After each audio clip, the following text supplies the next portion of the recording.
You are listening to GeekFest Rants on the IC Robots Radio Network.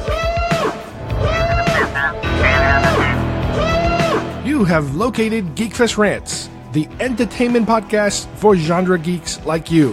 Shall we play a game? Covering the world of vintage and current film and television since 2010. Game over, man. Game over. Featuring in-depth conversations on sci-fi, horror, fantasy, comics, toys, and conventions. So say we all. So say we all. And now sit back, relax, and enjoy today's show.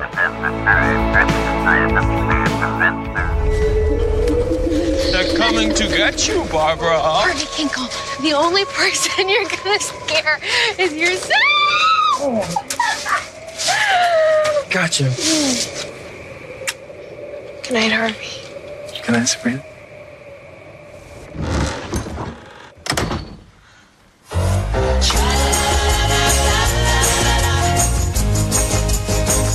In the town of Greendale, where it always feels like Halloween, there lived a girl who was half witch, half mortal, who, on her 16th birthday, would have to choose between two worlds, the witch world of her family and the human world of her friends. Happy birthday, sweet 16. And that girl is me.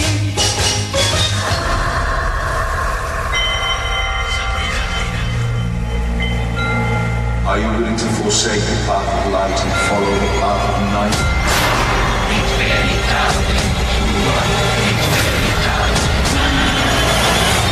I can't do this. You must.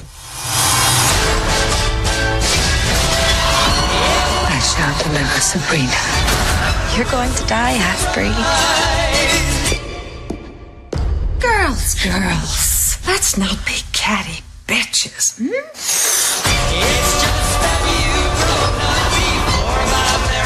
You're a rebel, Spellman. That's how I like my witches. I'm not an evil person. But these are desperate times.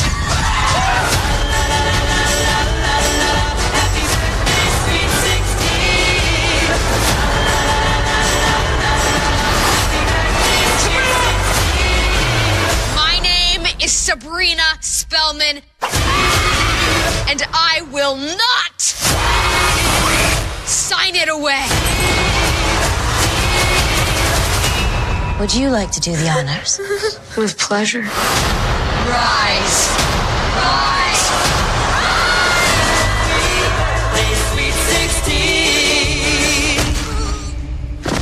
What's on Hilda? She annoyed me, so I killed her and buried her in the yard. Zelda.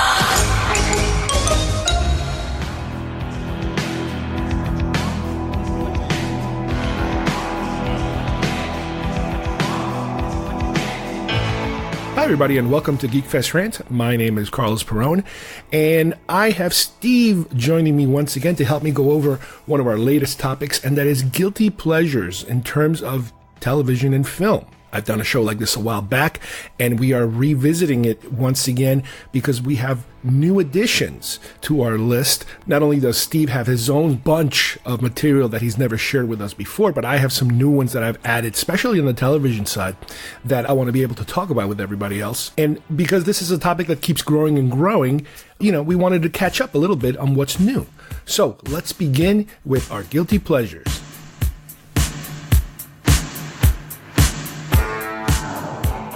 What did I teach you? You fought the Duke of New York. You were number one. You will not laugh. You will not cry. You will learn by the numbers. I will teach you. Can you dig it? Open the pod bay doors, Hal. I'm sorry, Dave. I'm afraid I can't do that. That spawn of Satan. Oh, really? The Force will be with you, always.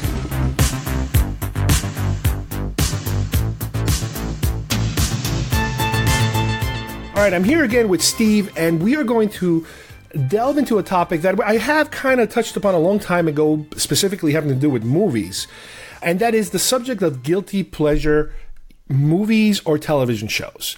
I have a whole bunch of television shows lately, and even a few from the past that I've been jumping on for different reasons, and all of a sudden I'm realizing this isn't that bad. I actually, I don't know if I want to advertise that I'm watching it, but I probably will anyway. I'll probably end up, posting articles about it. But shows that kind of surprised me that I would like, because most of the time I try a new show that I think I'm going to love, and I think most of the times I'm disappointed. Here is a little different because I'm trying something that I might be doing it just to kind of connect a little better with, let's say, my son or my daughter in terms of what they're watching. And then all of a sudden I'm like, oh, wait a minute, this isn't that bad. So let me let you start the lead here, because I'm sure you got a whole bunch of stuff just like me. Which one would you like to start with, Steve? Yeah, and I feel like we're airing out dirty laundry here. It's confession time.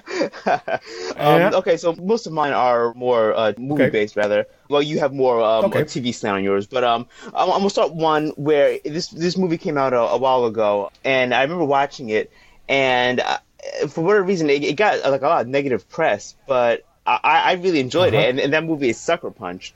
Yeah, and I was in the midst of watching it, and I wanted to hear what the buzz is about, because I had seen the trailer spots and the commercials and everything, and it looked visually gorgeous. It was very slick, it was very stylized, and it's directed by Zack Snyder, so it has that very Snyderian feel to it, if you will. So.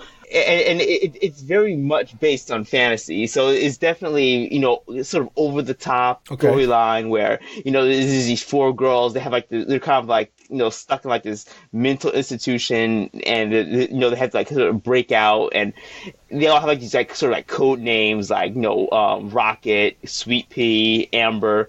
And it goes through their sort of plan to sort of break out of this prison. And, true to Zack Snyder, it's very over the top. It has like these, very thematic and a very cool soundtrack, actually. The soundtrack is really great. And from what I remember, it was also very like green screen-ish in terms of kind of like a 300-ish type of like super green screen. Oh, definitely. Oh, I would be surprised if that movie was actual practical effects, because most of it was, there's these scenes of like, one of the girls, I think Amber, is like driving like this like, walking mech type creature thing, and they had this whole like World War II or World War I bombing scene, and they have these really off the wall crazy CGI eye candy fest. Now in the movie's defense, I'd like to say that I don't think I've ever seen it completely. I might have seen a little of it, and I don't know if I either got turned off by it or just the buzz was so bad, the reviews and the reaction. And I remember saying to myself, let me get this straight. After Snyder did this, and then they gave him Man of Steel, and I was like, oh my God, how could they give him Man of Steel after doing this?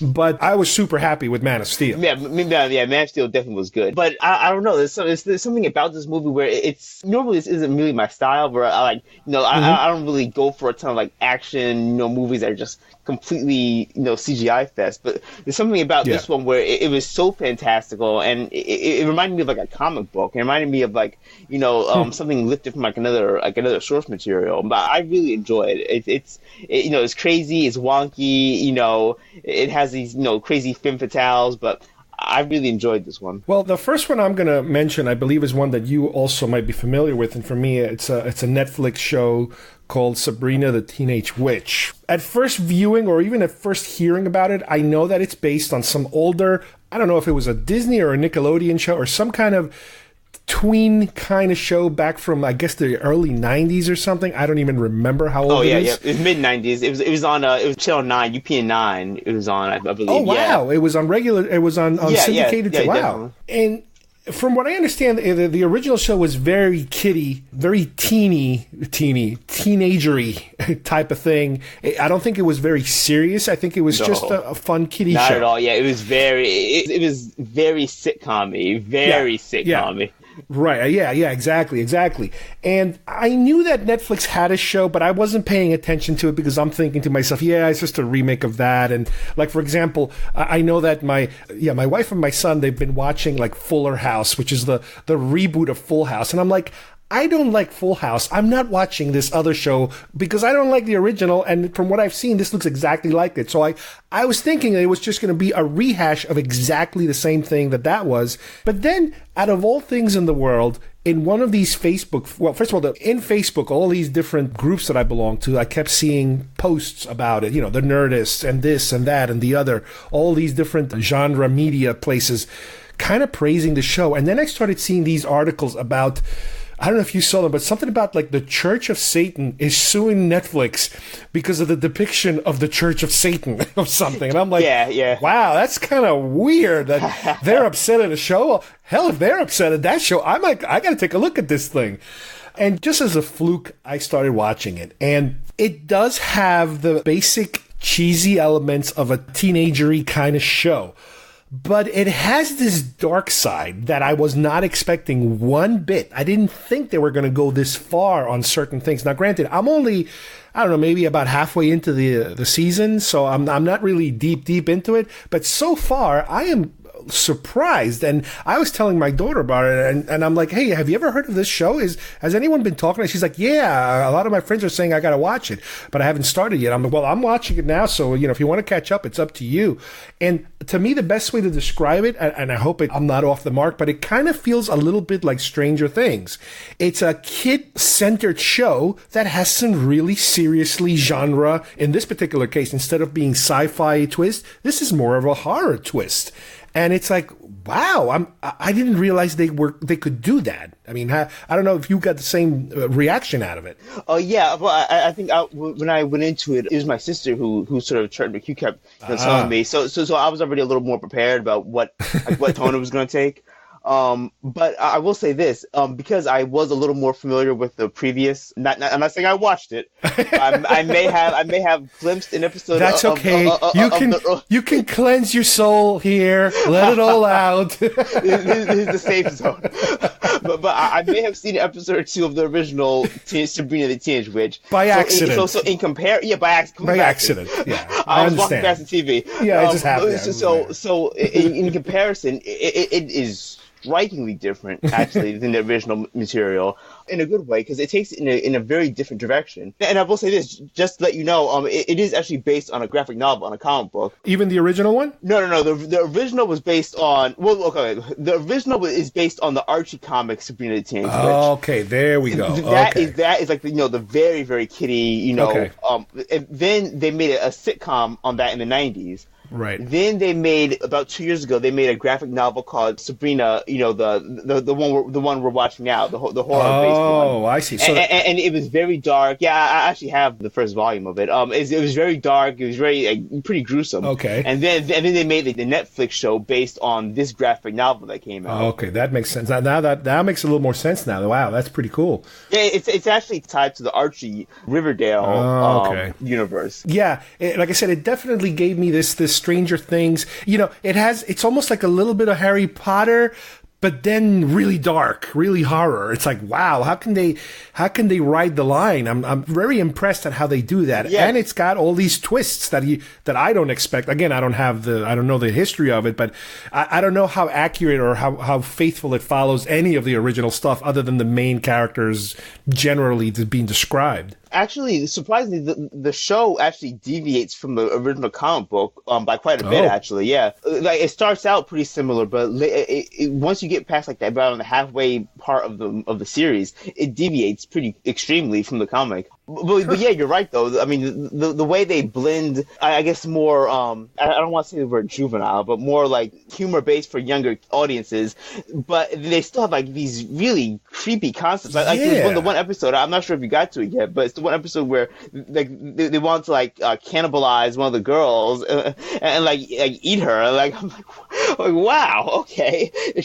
And like there's like the scene where Zelda kills her sister. Yeah, I saw that and I'm like, oh my God, you can't do that. Yeah, can you do that? Yeah, really. Like, I'm watching. It's like, okay, because like, it's so different than the original Sabrina the Teenage Witch that was on UPN 9. It was like everything's happy and everyone's like laughing. So yeah, this is definitely something different, different flavor for sure. What about you? Anything? What other ones you got? Let's see. Going back to movies, I guess for a bit. I have pretty much all of the Godzilla movies, which I'm a huge kaiju Godzilla fan, and I will, plant my flag down. I'm a huge fan of Godzilla, of the originals, and these are not fantastic. No, these aren't quality movies by any stretch of the imagination, But the fact they're so cheesy, and you can just tell you're looking at a Godzilla movie. I mean, you have the guy in the rubber suit stomping through the countryside of Japan or in a big metropolitan area that resembles cardboard buildings. I just love them though, and I think because I probably grew up with them. But some of the ones that stand out to me that are just really, really fun to watch are Godzilla versus King Ghidorah, which is probably my favorite out of all of them. You have the reptilian Godzilla, and you have the three-headed dragon that is King Ghidorah, and then they go at it. And this Godzilla versus Mothra, and most of the Godzilla movies it's always Godzilla versus something else. Godzilla versus another type of monster. Now, are you also attached to the more modern ones, or the reboots, or you enjoy the older ones best? I mean, I enjoy the older ones best, but I'm not a fan of the American modern ones, which is like the 2014 Godzilla, and even the one that's in the one that's coming out now. I mean, I'll definitely see it, but there are more modern Godzillas that were actually put out in that style to make it look like it's an older movie. So they'll still have the guy in the suit, and they'll still have very cheesy lines and bad lip syncing and everything. They do on purpose to kind of build it up to make it look like it's actually shot in the 70s. Plus, if you're into anime, I think we mentioned it before, Netflix has a whole bunch of Godzilla animated shows, new animated shows that are also very different than anything else. Yeah, it's surprisingly, I never have yet to watch a Godzilla animated movie. I don't know why. I've always, I guess, gravitated more toward the live action. Well, if for any of our listeners, if they're really into Godzilla, search back our archives. We have an episode. We have a couple of episodes, but there's one with a friend of ours, Mike Sutton, who actually went to Japan and visited some of the studios and saw some of the props. He's a gigantic Godzilla fan, and he goes to GeekFest, I think in Chicago every year, and they go completely bananas. And then a couple of times they actually went all the way to Japan. So that's definitely something I would recommend. Another show that I'm going to throw out there, and this is a tough one. She-Ra, Princess of Power, I think that's what it's called. I'm going to pretend I don't even know the name. I heard something like that. I don't know. It's something about She-Ra or whatever. You heard of it once. Somebody mentioned it. Well, let me just first say that my knowledge of the show goes back to, obviously, the 80s with He-Man, and I know that they had a secondary show, a spin-off called She-Ra. Now, I remember watching He-Man a little bit, not religiously, just a little bit here and there, and it was a typical product of the 80s in terms of there's some action, there's a ridiculous bad guy, and then there's the message. What's the message of the day? What's the story of the day? What are we trying to teach kids? Okay, here's your little message, your little fortune cookie here. The spin-off, I have no clue because I honestly do not remember it for one instance what it's all about. I imagine it was the same formula as He-Man, just with different characters and a female lead. So once again, here I'm going through Facebook and I keep seeing a lot of articles about, this show is pretty good and it's getting renewed and people are liking it and people are angry at it and people hate it because there's too many women on it. It's like, She-Ra, what do you expect? It's you want a He-Man, you go see He-Man, whatever. But so I gave it a try. Same thing. I'm like, I asked my daughter, hey, did anybody friends watching She-Ra? And she's like, yeah, let's watch. I'm going to watch it today. Okay, I'll sit down and watch it with you. So I had an excuse. I'm watching it with her. And, it's not Sabrina the Teenage Witch. It's more kiddie, yes. But I find it smartly written. It is not what I expected. And maybe it's because I haven't been watching real, kid shows during the last 20, 30 years. I've been watching more adulty kind of stuff. So it is nothing like what I remember these original, and I'm talking about the 80s where you had your Transformers and your G.I. Joes and your whatever, the Smurfs, everything was kind of like the same. There wasn't really, that I can remember, anything kind of edgy or that would challenge you in any way. This to me feels different. The characters are different. The twists are different. Where the characters come from. Her character is really part of the bad guys that turns into a good guy. It's like, wow, that's really different. Again, for all I know, they might have done the same thing on the original show. I just don't remember. But again, it's one of these shows that I can watch with my daughter, and it's got more than I expect, which is kind of weird. So, I don't know if there's a lot of shows like this. Maybe there are a lot of shows like this. The characters seem to kind of switch on you, where at 1 minute you think this is a good guy, but then they kind of turn bad and that kind of thing. You kind of make these preconceptions of these characters, and then all of a sudden they flip it on you. So, that's a little something that I don't expect from an animated show that is not like a super crazy anime adulty kind of thing where you expect serious stuff to happen. But the presentation, the way these things are drawn, they're still kind of classic animation drawings. They're not, like CGI kind of stuff, like for example, Clone Wars or anything like that from, like Rebels. This is it looks more traditional animation, kind of like Resistance now. It looks like traditional animation. Yeah, and that's something I should do. Sort of. I mean, as much as I love the CGI stuff and the more computer animated stuff, I still find myself attracted more to the. I'm not even sure if Resistance is even hand drawn. I doubt it. No, but it's the look. I like that more. The aesthetic of more traditional looking. Exactly. Computers are still doing stuff.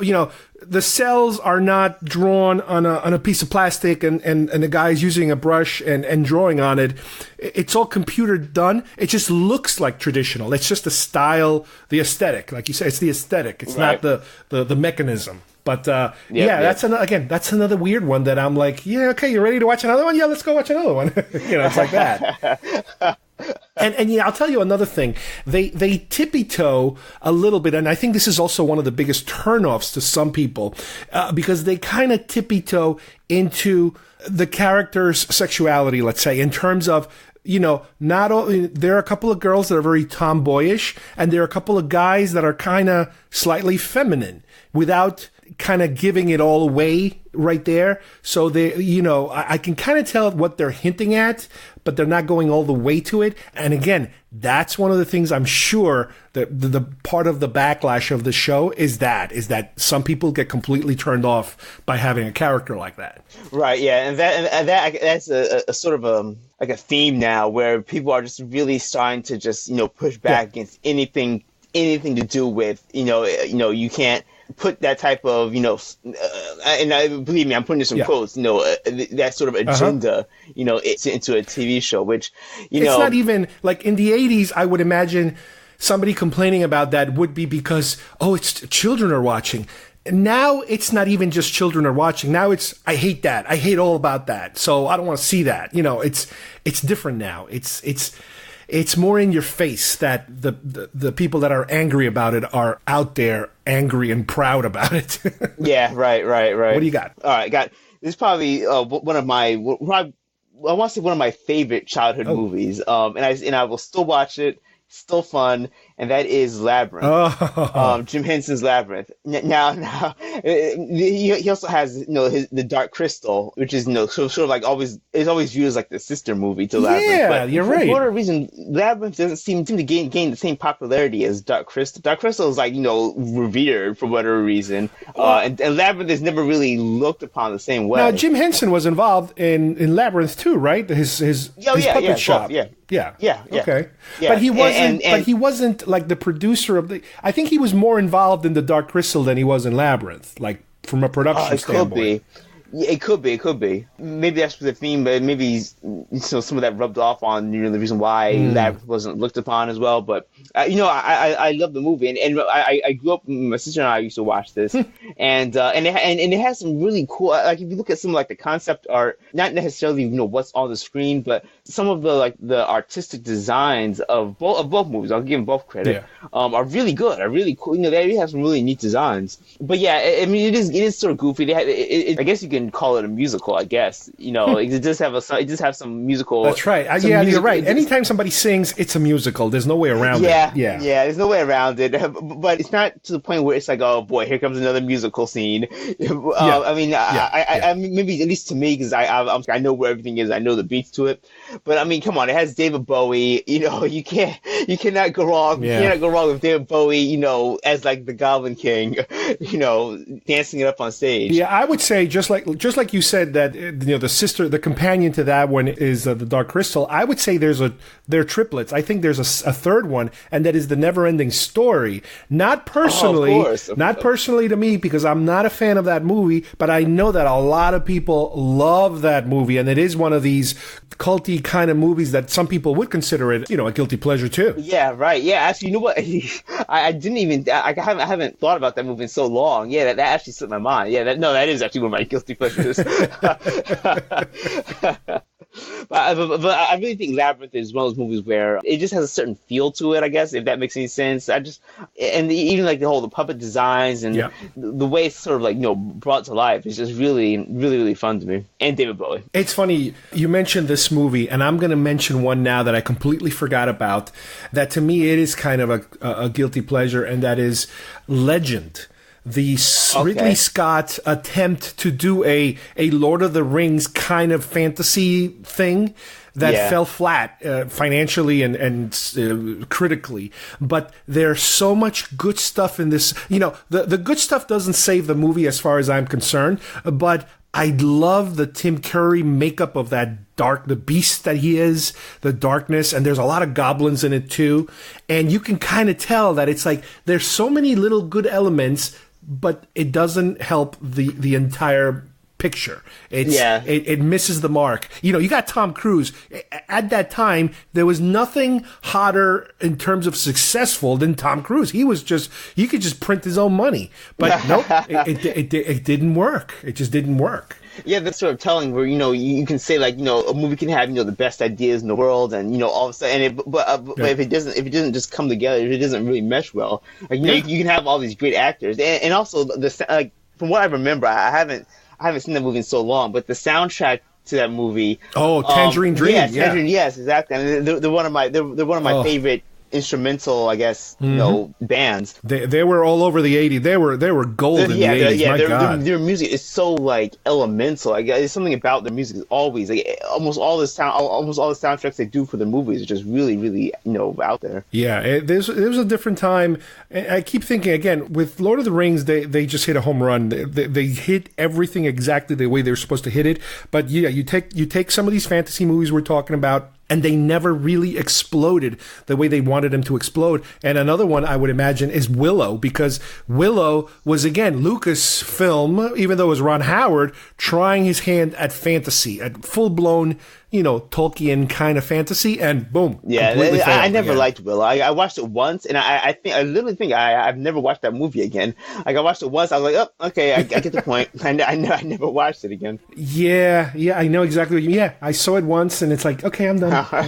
The next one I'm going to mention is not necessarily one specific show, but a certain, I guess you can call it a subgenre of television shows that sometimes, if let's say, for example, I'm having lunch and I want to watch TV while I'm eating, or I'm doing the dishes and I want to watch something while I'm doing the dishes, I usually go and look for any type of court show, you know, like reality court, like The People's Court or Judge Judy or anything like that.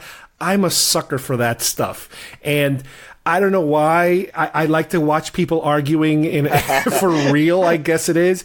And then I try to imagine, you know, well, I don't know anything about the law, but I think this person is more right than that person. So, you know, I like that process. I'm not crazy about all the drama and when they get overly dramatic, but I like to be in situations where I can try to listen to two people present their case and then to see if there's actual real law that coincides with your way of thinking. Now, granted, there's just a bazillion of these shows, and the People's Court, I think, is the granddaddy of them all, and then probably Judge Judy, and then there was another probably 10, 15 that came that just continued to go on for some time, and they kind of disappeared. And I think now these days you still have a version of at least, Judge Judy's still around, and the People's Court has been through, 4 or 5 different judges now, and I think it's still around. So again, I'm not proud of it, especially because it's technically considered reality television. And I remember, at least with the People's Court, there was this thing that I absolutely hated, and that is that you find out that the contestants, the people going through the trial, they're both going to be paid to be there. And sometimes they would show up, and they don't really put up much of a fight because they're going to be paid anyway. In other words, they don't have to pay the other person. The other person is being paid by the studio, by the production company. So it's kind of like, geez, if you're going to show up here, at least put up a fight, at least defend yourself. And the guy shows up wearing a t-shirt and shorts, and she's looking at him like, what the hell? This is a court. You're not supposed to dress like, and they don't care sometimes. So, that's one of the things that used to bother me. But the fact that this is a reality television show, the more I think about it, the angrier I get at myself, because over the last, I would say 4 to 5 years, I've been kind of swearing off reality television. I was never a huge proponent of it. I never was into any of the Kardashians or the Hiltons or whatever the hell all those other shows are that are still popular to some extent. The biggest show I used to watch, and some of you might have already heard the story, was Survivor. And I watched, good Lord, maybe like 8-9 years worth of Survivor, a lot of Survivor. Yeah. And the show to me peaked at a certain point where a lot of my friends were watching it too. And I don't know if you're familiar. Have you ever watched Survivor? Are you familiar with the show at all? I am proud to say I have never watched a single episode. Wow. Wow. Well, let me try to be brief and explain something. They got to a point where they brought in a contestant, and the contestant was universally despised because he was such a cheat and a liar and a manipulator of all the other contestants. And some people absolutely hated him, and some people absolutely loved him. And I would try to defend him that for that show, those characteristics work. And it's not about reality. It's a show. It's a contest. It's a game. So in order to win this particular game, you have to, him behaving this way is a good thing. Well, I've basically come to the conclusion that yes, it is a good thing for the show, except that I think most people now associate that kind of behavior with normal human behavior. And behaving in that manner, I think now, and I hate to bring everything back to politics, but I am as usual, I think it's now part of the game plan of everything that everybody does. It's hey, as long as you win, who cares? Cheat, steal, do whatever you want. And I pretty much regret watching so much of this. And while I'm thinking, I like to think that I can separate the reality from the fake, from the fiction. But I have a feeling that there's a lot of people that cannot make that separation. It's all one big glut of entertainment and reality that they're absorbing as if it's just life. So that's what I'm going to need a little therapy to get away from reality television. You need some counseling. I know, right? No, and I'll comment on this because I'm definitely not a fan or even a connoisseur of reality TV by any stretch. So take what I'm about to say with a grain of salt.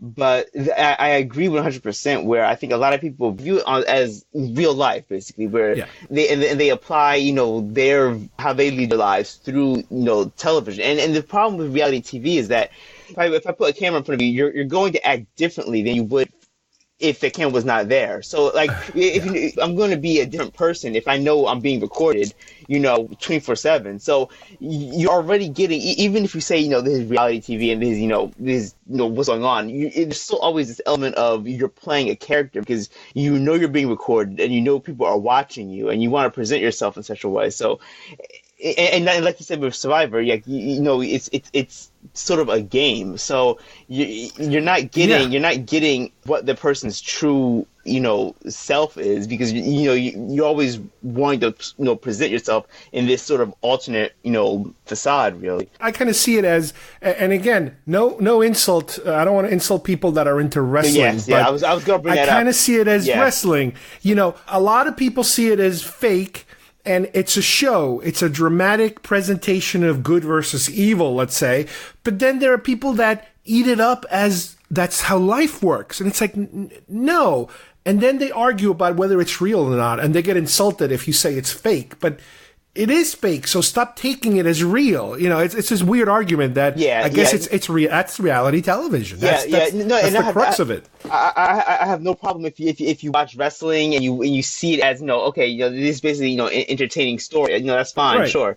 And the same thing for reality TV. But the fact that when you try to turn it around and try to make it into, you know, you write this, you know, sort of false narrative based on it, you know, that's when it becomes, you know, a problem to me. And that's why I just don't even bother with reality TV. Like, I really just, it turns me off so much. The funny thing is the phenomenon of not being able to tell the difference is not only in reality television, it also happens with drama. And I'll give you a perfect example. I remember I started watching 24 when it first came out. I don't know if you remember 24. Yeah. And 24 had an unbelievable premise that was, I don't think it was ever tried before, and that is that it's being told in real time, and each episode is 1 hour of that day, and you're going to see everything that happens, except obviously somebody going to the bathroom or something. But that's how it's presented. And that's the vehicle of how the show is presented, the gimmick.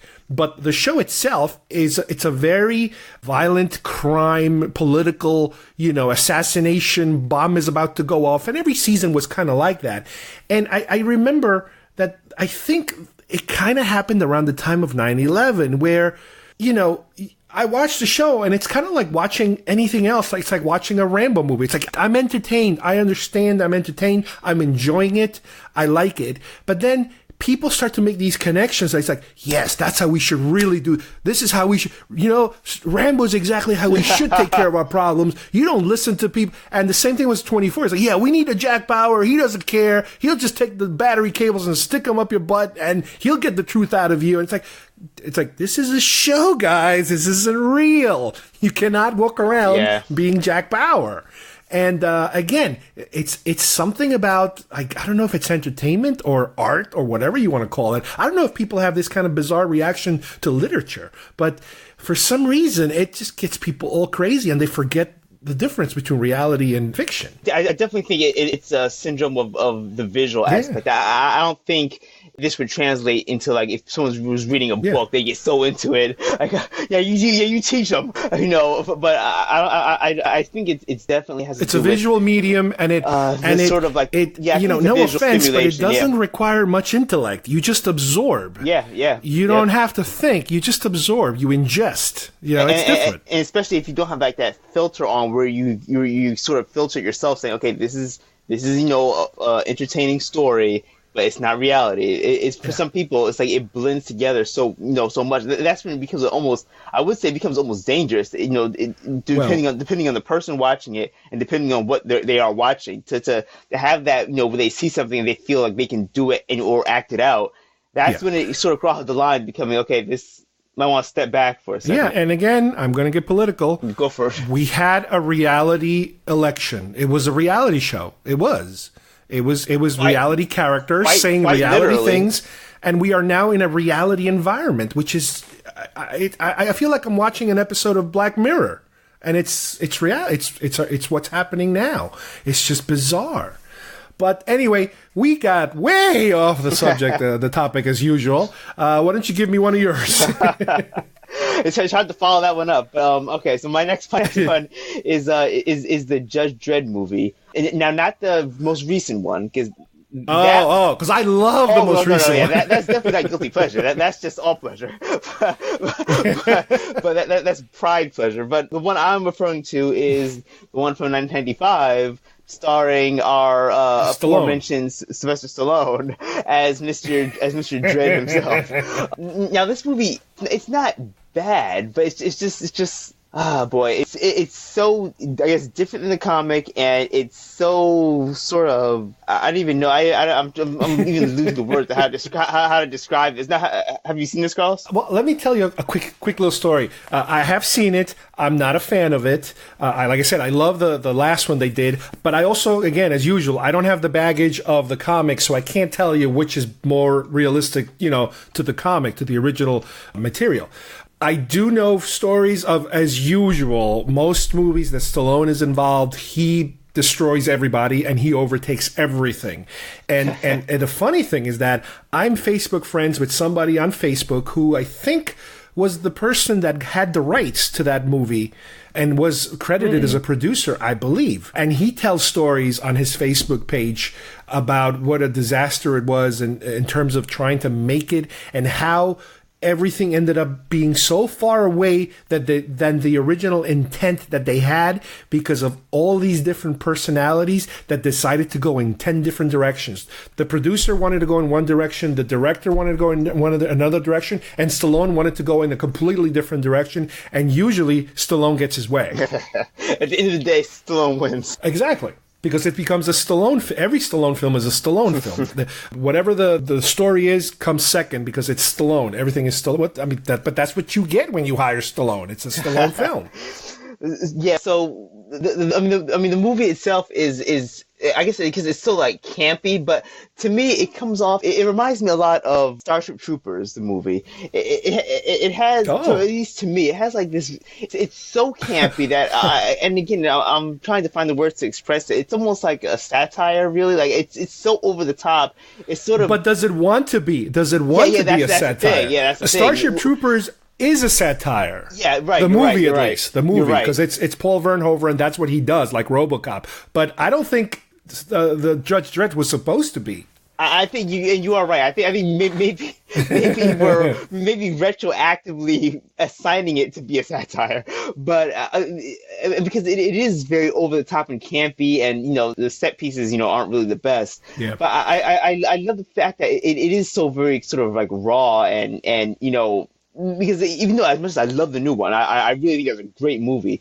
It was so dark and gritty. This version of it is a lot brighter and it's a lot goofier at least for me, it's almost like a good type of goofy where there's still more humor into it. Well, they have that comedian, so he's like the comic relief. I forget Schneider, he's there to just crack jokes. Yeah, right. But again, it doesn't come off to me as, completely like unwatchable. Like I'll say this: a movie like Street Fighter is very, very bad. Like I really can't watch that movie at times. But for this, it has that same element to it. But it's just done in a way where I guess because the source material of the comic itself is more aligned to that type of storytelling where it's over the top. I sometimes get it confused with Demolition Man because it came around the same time and he did like back-to-back crazy sci-fi stories, and it's like, oh, wait a minute, which was which? Oh, okay, that's the one. Oh, that's right. I forgot about Demolition Man too. Yeah, that's another one. But yeah, I really enjoyed the first Judge Dredd, and I think it does sort of get a bum rap. I don't think it's really that bad. Some of the dialogue and lines are typical Stallone. Yeah, definitely. I am the law. But yeah, it's Stallone. It's 80s. That's what 80s Stallone would do. That was his job. It just carried over. Yeah. Now, let me actually throw another one here that I just remember, and I hope I'm not repeating myself from an episode, 300 episodes ago or however long it was. Dune, the one from David Lynch. Right. Dune. That's a movie that the critics destroyed it. It's a very difficult movie to watch. It has some very inappropriate, in terms of things that just don't seem to belong in this story. There's a lot of weird influences in it. I know it was, I believe it might have been a Dino De Laurentiis film. So there's a lot of the cheesy Italian, European, like the Flash Gordon-y kind of aspects to it that worked on Flash Gordon, the movie Flash Gordon, but in this one they kind of don't work because Flash Gordon didn't take itself too serious, but this movie does take itself serious, and it kind of collides with a lot of that stuff. But there's something about that movie that I cannot, if it's playing, I'll watch it, and Let me give you a better example. I have an Arby's around here, and once a month, I'm like, I want to go to Arby's. I want to have a damn roast beef sandwich. And every damn time I have it, I hate it. And I go back every month, and I hate the damn I don't know why it is. I get a craving for something. I go, and I know I'm going to be disappointed, and I'm disappointed. That's what Dune is to me. It's a roast beef sandwich, because I know I'm not going to like it, but I got to see it. And I have a feeling it's because there is an actual good story underneath all that muck. And I have all the books, and I have to read them, but I keep hearing about how difficult it is to read Dune because it's so out there, and there's so much world building and political aspects to it that I'm kind of like afraid to get into it because I'm thinking I might not understand it or it might be too complicated. But I think that's what it is. I think the written story is the thing that keeps bringing me back, and it's been remade at least once. I think on the Sci-Fi Channel a very long time ago. And it was kind of okay, and they're about to redo it again. I think the director of Blade Runner 2049 is going to hit this one next. They've been announcing cast members left and right. No, you're exactly right. I forget the guy's name, Venice Vanillue, something like that. I forget. I think this is. I think for both of us, this is probably a good jumping in point because I too was sort of intimidated by Frank Herbert's original work. So and I don't have the books, but I've always had Dune on because I do a lot of like audio books. So I've always had in my to buy list for to listen to. I just kept putting it off because I know it is a very expansive and very vast story.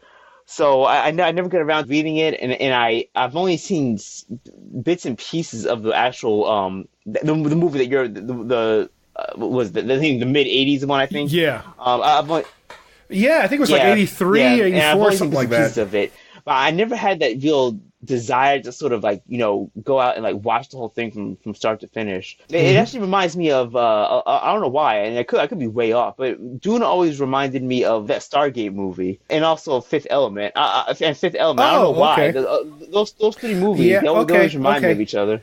You know what? I think it's the European flavor of it. It's not American. It's different. It's got a different feel. The characters are different. They talk differently.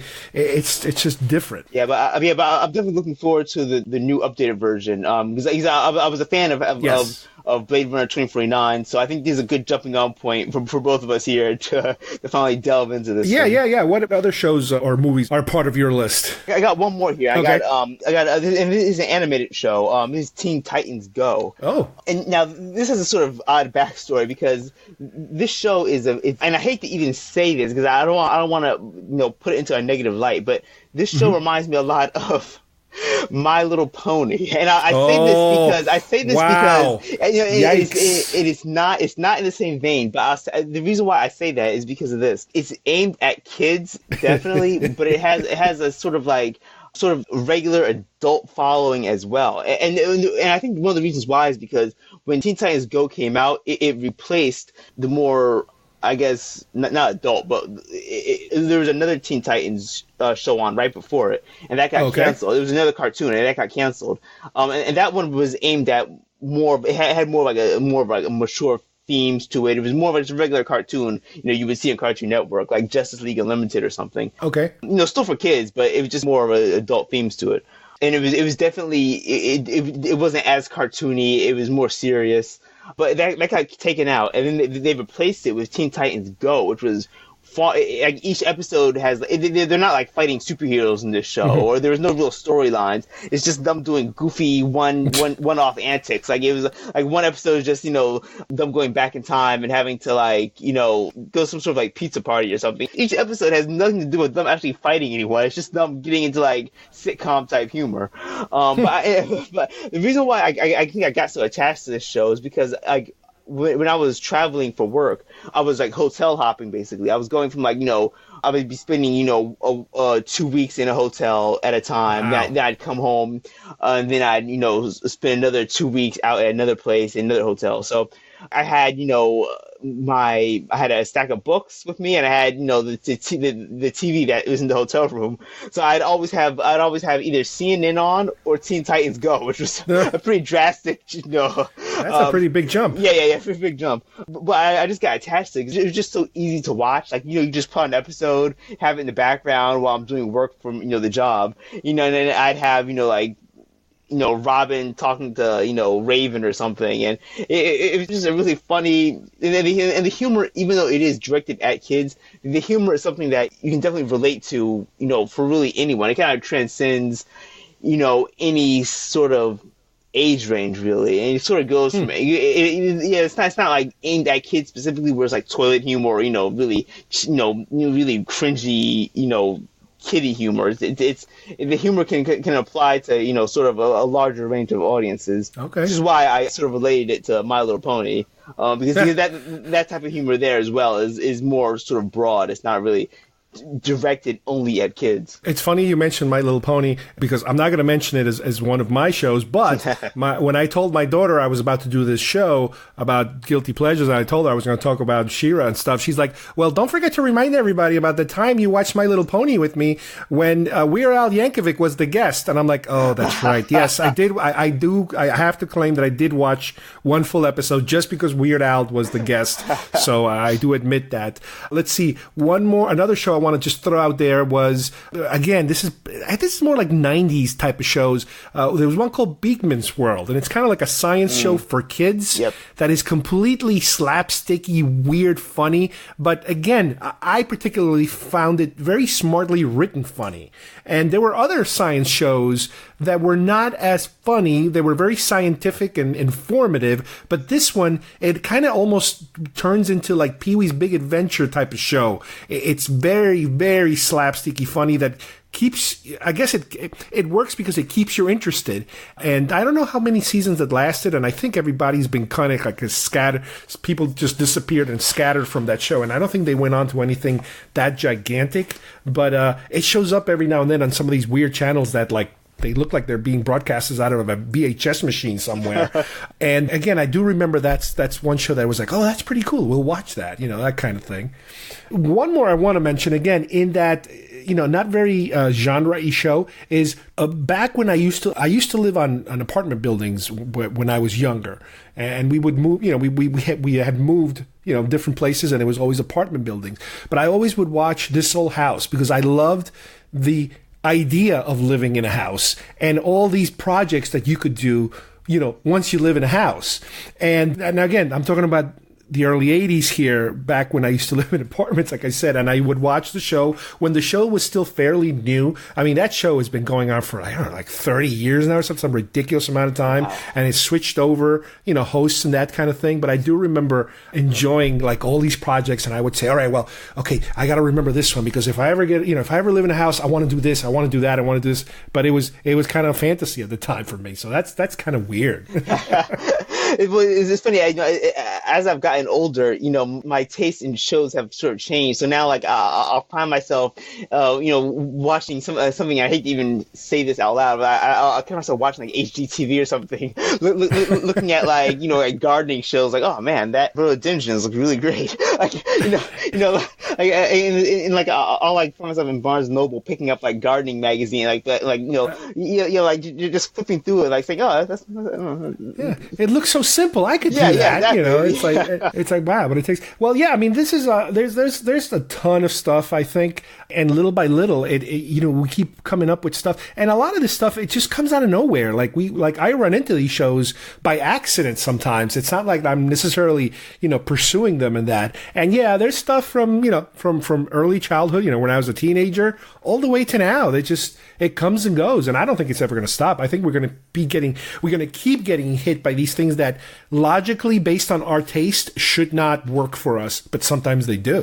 That's one of the benefits of things like Netflix, because there's so many. Like if you just dive into Netflix, like just surf what's available. There's so many shows and everything that are just kind of like they don't make like a big splash or anything, but there are so many like, small little shows that you can find that are aren't particularly very good, but they'll like, there might be something about them that just kind of like, oh, okay, that sounds pretty interesting, and you'll turn it on, and then 7-8 episodes later you're still binging it. Well, the problem is with Netflix, I think, is that it's hard to determine what could be good by looking at a Netflix menu. And I don't know if it's across the board now, but I think they completely removed any kind of rating system that Netflix had, because I don't know if it just doesn't work anymore or because people don't care and they give everything 5 stars and they kind of trick you into watching something. I basically end up going on Facebook and looking for our little articles that people post, all these different genre websites of, this is getting a really good buzz, or this is really interesting, and this is getting renewed. And so they're like, well, wait a minute, is it a really good show? Is it interesting? And then you try it, and a lot of times it falls flat, but every now and then you hit something good. Yeah. Sometimes you hit pay dirt and you find something that, like, even though someone else might not like it, it really is something about it that speaks to you. So yeah, that's why I always sort of love just going through Netflix and just kind of like just seeing what's available. That's not on the front cover, really, just kind of like delving down, diving deep into it and see, what's what is available. Yeah, and the other good thing about Netflix or even any of the other ones like Amazon Prime is that sometimes a television show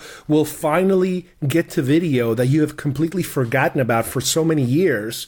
And it's like, sometimes these shows are tied up in legal problems because of music rights or something that they couldn't use them. And then all of a sudden they're back in the mix again. And you're like, oh, I used to love this show. And then you're watching them and you're like, oh, wow, this is pretty bad. You start to regret like some of this stuff. But anyway, Steve, thank you for helping me out to, figure out all this stuff. And it's funny how many, sometimes you might feel like you're the only one that has all these weird shows in the back of your mind that it's like, you're embarrassed to even talk to somebody about it, but no, they're there. Everybody's got them. They have to just admit it and face the facts. And like I said, this is our social group here, our safe circle where we can admit to it. Yeah, we're going to tell anyone. Yeah. All right, thanks, Steve. All right, thanks, Carl. Take care, guys. Okay, I hope everybody enjoyed today's show. I'd like to thank Steve for joining me today and sharing some of his additional material that, this is the type of stuff that we're not too proud that we like sometimes, but sometimes it is like top of the list stuff for some people. And a lot of it is surprisingly good sometimes. Some of it is very divisive because it's stuff that it's either hit or miss with certain people. But this is the kind of stuff that keeps growing and growing. Stuff will pop up. We'll start remembering stuff now and again, not only in television, but also in film. So I'm sure sometime in the future we'll be doing an update to this particular topic. So thank you again for joining us. I will see you here next time on GeekFest Rants. Bye-bye, everybody. When there is crime in society, there is no justice. As a city, we continue to grow. 73 citizen riots. Come and get us! Your weapons are prepared to be judged! Judge this!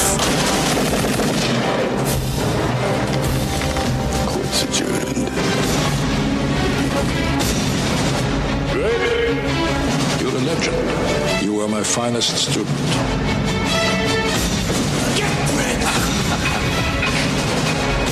Dredd, you're under arrest. What's the charge? Murder. The evidence has been falsified! Guilty as charged. I don't know the law! I am the law! Chaos. The sentence shall be life imprisonment. I'm the chaos. Dredd? Every crushing power! Excuse me? We're not together. For this council to play God. Who says politics is boring?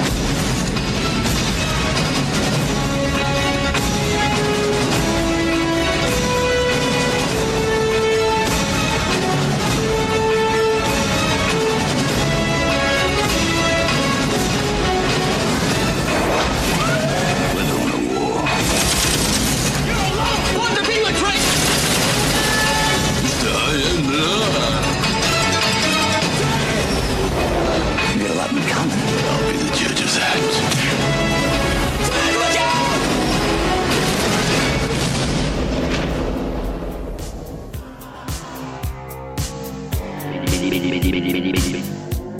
If you would like to subscribe to our show, send us messages, or see video links to some of the topics we talked about today, please visit our homepage at geekfestrants.com or our YouTube channel, Facebook page, or iTunes at GeekFest Rants.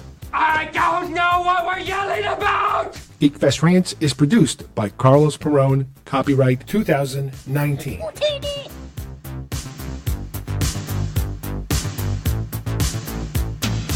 This broadcast is part of the IC Robots Radio Network. Visit icrobots.com for this and many other nerd/nostalgia related podcasts. You won't be sorry for long.